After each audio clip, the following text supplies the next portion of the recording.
আসসালামু আলাইকুম ভিউয়ার্স, আশা করি সবাই ভালো আছেন। আজকের ভিডিওটা একটু স্পেশাল হবে কারণ আজকে আমরা বিস্তারিতভাবে আলোচনা করব টয়োটা RAV4 এর 26 এর মডেলটি নিয়ে। যেটা আসতে যাচ্ছে একদম নতুন ডিজাইন, টেকনোলজি আর হাইব্রিড ইঞ্জিন নিয়ে। বাংলাদেশে এসইউভি মার্কেটে RAV4 শব্দটার আলাদা ওজন রয়েছে। ব্র্যান্ড ভ্যালু, রিসেল ভ্যালু আর নির্ভরতার প্রতীক। কিন্তু নতুন এই মডেলটিকে আসলেই সব রেকর্ড ভাঙতে পারবে নাকি হাইপ ক্রিয়েট করবে? আজ এই ভিডিওতে আমরা ডিটেইলসে জানবো ডিজাইন, পারফরম্যান্স, টেক এবং এর প্রতিযোগী কোনগুলো রয়েছে। আর সবচেয়ে গুরুত্বপূর্ণ, বাংলাদেশের রিয়েল ওয়ার্ল্ডের কন্ডিশনে গাড়িটি কেমন পারফর্ম করে। তাহলে শুরু করা যাক। বাহ্যিক ডিজাইন ও প্র্যাকটিক্যালিটির দিক থেকে যদি চিন্তা করতে হয়, আগের RAV4 এর যে সফট ফ্যামিলি ফ্রেন্ডলি লুক ছিল সেটা এবার একদম বদলে গেছে। নতুন মডেলটি এসেছে টয়োটার নতুন হ্যামার হেড ডিজাইন ফ্যাসিলিটিস নিয়ে।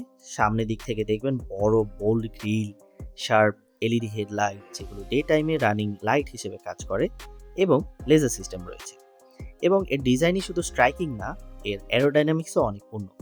মানে গাড়ি আরো স্মুথভাবে বাতাস কাটিয়ে এগিয়ে যেতে পারবে, যা ফুয়েল এফিসিয়েন্সি বাড়াবে। এবার সাইজের কথা বলি। লেন্থে এখন 4600 মিলিমিটার, মানে আগের চেয়ে 5 সেন্টিমিটার লম্বা বেশি। প্রস্থে 1855 মিলিমিটার। এই একটু বাড়তি সাইজের বড় সুবিধা ভেতর স্পেসে। বাংলাদেশের জন্য সবচেয়ে জরুরি জিনিস হলো গ্রাউন্ড ক্লিয়ারেন্স। নতুন RAV4 এ আসছে 210 মিলিমিটারের গ্রাউন্ড ক্লিয়ারেন্স।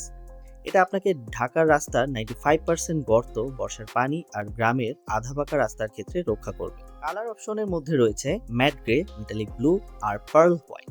আমার ব্যক্তিগতভাবে ম্যাট গ্রেটা খুব ভালো লেগেছে এবং বাংলাদেশের ধুলোবালির পরেও এটা দেখতে ভালো থাকে এবং দাগ তেমন চোখে পড়ে না। এবার চলুন ভেতরে ঢোকা যাক। দরজা খুলতেই প্রথমে যে ফিলিংসটা আপনার কাজ করবে, RAV4 আগের থেকে একদম আলাদা এবং ড্যাশবোর্ডের ডিজাইন মিনিমালিস্টিক আর হাই কোয়ালিটি।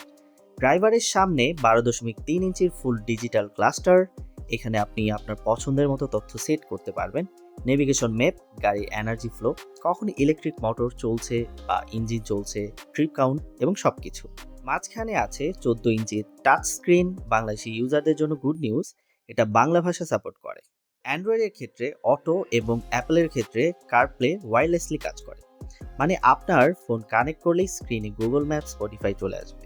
সিটিং এর কথা যদি বলি, সামনের সিটগুলো সফট টাচ লেদারের এবং গুরুত্বপূর্ণ হলো ভেন্টিলেশন আছে। গরমের দিনে 40 ডিগ্রি তাপমাত্রায় যখন বাইরে পার্ক করা গাড়িতে উঠবেন, তখন এই ভেন্টিলেটেড সিট 2 মিনিটের মধ্যে আপনার অবস্থা স্বাভাবিক করে দিবে। আর পেছনের সিটে লেগ রুম আগের চেয়ে বেশি, প্রায় 3 ইঞ্চি বেড়েছে। এবার আসি সবচেয়ে বড় খবরে। RAV4 এর ইতিহাসে এই প্রথম অপশনাল থার্ড রো, মানে তৃতীয় সারি এসেছে। হ্যাঁ, আপনি এখন 7 সিটারের RAV4 নিতে পারবেন। অন্যান্য ফিচার রয়েছে panoramic sunroof, 64 colour ambient lighting এবং 15 ওয়াটের ফাস্ট ওয়্যারলেস চার্জিং। সব মিলিয়ে ভেতরের জগৎটা আগের চেয়ে 50% বেশি প্রিমিয়াম ফিল করবেন। পারফরমেন্সে রিয়েল ওয়ার্ল্ডে মাইলেজ এবং ড্রাইভিং এক্সপিরিয়েন্স খুবই ভালো। এবার আসি গাড়ির হার্টে, অর্থাৎ ইঞ্জিনের ক্ষেত্রে। RAV4 2026-এ আসবে শুধুমাত্র হাইব্রিড অপশন নিয়ে। ইঞ্জিনটা সেই 2.5 লিটার ডাইনামিক ফোর্স, কিন্তু এবার অপটিমাইজ। সাথে আছে দুটো electric motor. Total system output 243 horse power, যা আগের হাইব্রিডের চেয়ে 20 হর্স পাওয়ার বেশি।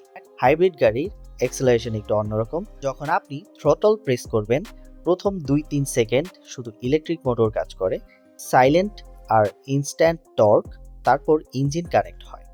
0 থেকে 100 কিলোমিটার আসতে সময় লাগে 7.8 সেকেন্ড এবং ঢাকার ট্রাফিক সিগন্যালে অন্যান্য গাড়িকে পেছনে ফেলে দিতে পারবেন। কিন্তু আসল ম্যাজিক দেখা যাবে মাইলেজে। টয়োটার ক্লেম সিটিতে 25 কিলোমিটার পার লিটার এবং হাইওয়েতে 22 কিলোমিটার পার লিটারে চলবে। এক নতুন এই মডেলটিতে ব্যাটারি টেকনোলজি আরও উন্নত, তাই 10% বেটার মাইলেজ আশা করা যায়। টেকনোলজি ও সেফটি স্মার্ট ফিচারের দিক থেকে RAV4 2026-এর মডেলটি সত্যিই নেক্সট লেভেল। বেসিক ফিচার হিসেবে আছে টয়োটা সেফটি সেন্সর, যেখানে ভার্সন 3 এবং lane tracing, adaptive cruise control, auto emergency brake. বাংলাদেশের জন্য অ্যাডাপটিভ ক্রুজ কন্ট্রোল খুব ইউজফুল, বিশেষ করে ঢাকা চট্টগ্রাম হাইওয়েতে গাড়ি নিচ থেকেই সামনের দিকে দূরত্ব মেনটেন করে চলবে। কিন্তু নতুন যেসব ফিচার এসেছে, এগুলো আপনার ড্রাইভিং অভিজ্ঞতা বদলে দিবে। রিমোট পার্ক অ্যাসিস্ট, ধরুন আপনি বাংলাদেশে কোনো শপিং মলে গেছেন, পার্কিং সিস্টেম খুব টাইট এবং আপনি আপনার গাড়ি থেকে নেমে শুধু ফ্লোরে বাটন প্রেস করলেই গাড়ি নিজে নিজে পার্ক করবে নিজেকে। আপনার ফোনই এখন গাড়ির চাবি। ফোন দিয়েই আনলক, লক দুটোই করতে পারবেন। ইঞ্জিন স্টার্ট করা যাবে, গাড়ির লোকেশন শেয়ার করতে পারবেন এবং বাংলাদেশের যেখানে ড্রাইভার নিয়ে চিন্তা থাকে এটা খুবই উপকারী। এখন সেই বিশেষ ফিচারটি যেটা আগে বলা হয়নি, frameless auto dimming rear view mirror with embedded display. মিটারের ভেতরেই একটা ডিসপ্লে আছে। এখন যখন আপনি রিয়ার গিয়ার দিবেন তখন সাধারণ রিয়ার ভিউ মিরর হয়ে যাবে আপনার রিয়ার ক্যামেরা। লাইভ ফিড থেকে স্ক্রিন দেখবেন। এটা কেন দারুণ ভাবছেন? কারণ বাংলাদেশে যেভাবে বাইক রিক্সা পেছনে লেগে থাকে বা টাইট পার্কিং এর ক্ষেত্রে পিছনে ঠিক কতটা জায়গা আছে সেটা বোঝা যায় না। সেক্ষেত্রে আপনার আলাদা করে হেড আপ বা ডিসপ্লে বা টাচ স্ক্রিন দেখার প্রয়োজন নেই। সরাসরি গিয়ে সামনের মিররেই থাকবে এবং পেছনের লাইভ ভিউ দেখতে পাবেন। এটি সেফটির জন্য বিশাল একটি আপগ্রেড এবং রাতের বেলায় হেডলাইটের গ্লার থেকে রক্ষা পাবেন অটো ডিমিং সুবিধায়। এবার আসি দামের প্রসঙ্গ। RAV4 2026-এর মডেলটি আনুমানিক দাম পড়বে 1,15,00,000 থেকে 1,50,00,000 টাকার মধ্যে। এই গাড়িটি প্রতিযোগী হিসেবে রয়েছে এক্স-ট্রেইল, হোন্ডা CR-V এবং MC হেক্টর প্লাস। এই গাড়িটির ভালো দিক যদি বলতে চাই, অসাধারণ মাইলেজ। বাংলাদেশের মতো দেশে যেখানে পেট্রোলের দাম আকাশ ছোঁয়া, সেখানে এটা সবচেয়ে বড় সুবিধা। পাগল করা রিসেল ভ্যালু। 5 বছর পরেও এই গাড়িটির দাম 60 থেকে 70%ই থাকবে। এই ম্যাজিক অন্য কোনো ব্র্যান্ডে নেই। ট্রাস্ট এবং নেটওয়ার্কের দিক থেকে সারা দেশে টয়োটা সার্ভিস সেন্টার এবং মেকানিক্সরাও এই গাড়ির টেকনোলজি সম্পর্কে জানে। কমস হিসেবে সতর্কতা যদি চিন্তা করি, 1,20,00,000 টাকায় আপনি কন্ডিশন ল্যান্ড ক্রুজার প্রাডো কিনতে পারেন। ব্যাটারি যেমন ব্যাটারি রিপ্লেসমেন্ট খরচ রয়েছে, 10 থেকে 12 বছর পর ব্যাটারি পরিবর্তন করতে হয়, যা আনুমানিক 5 থেকে 7 লক্ষ টাকার মতো খরচ হতে পারে। এই গাড়িটি পারফেক্ট হবে যদি আপনি ফ্যামিলি ম্যান হন এবং স্পেস বেশি চান এবং 7 সিটার অপশন খুঁজছেন এবং 10 থেকে 7 বছর গাড়ি চালিয়ে ভালো দামে বিক্রি করতে চান, তাদের জন্য সেরা অপশন। গাড়িটি না নেওয়াই ভালো যদি আপনার বাজেট 1 কোটি টাকার নিচে হয়, তাহলে টয়োটা করোলা ক্রস অথবা হোন্ডা HR-V হাইব্রিড দেখতে পারেন। আর যদি আপনি অফরোডে গাড়িটি চালাতে চান, সেই ক্ষেত্রে আমি বলবো ফরচুনার বা ল্যান্ড ক্রুজারই সবচেয়ে ভালো।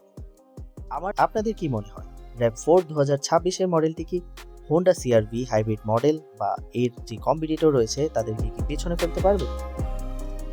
কমেন্টে নিচে লিখে জানান। ভিডিওতে থাকছে হোন্ডা CR-V হাইব্রিড 2026-এর ডিটেলস রিভিউ। এই চ্যানেলটি এখনই সাবস্ক্রাইব করে রাখুন, বেল আইকনটি প্রেস করুন, নোটিফিকেশন অন করে দিন। ভালো থাকবেন, সেফ ড্রাইভিং করুন। আল্লাহ হাফেজ, আসসালামু আলাইকুম।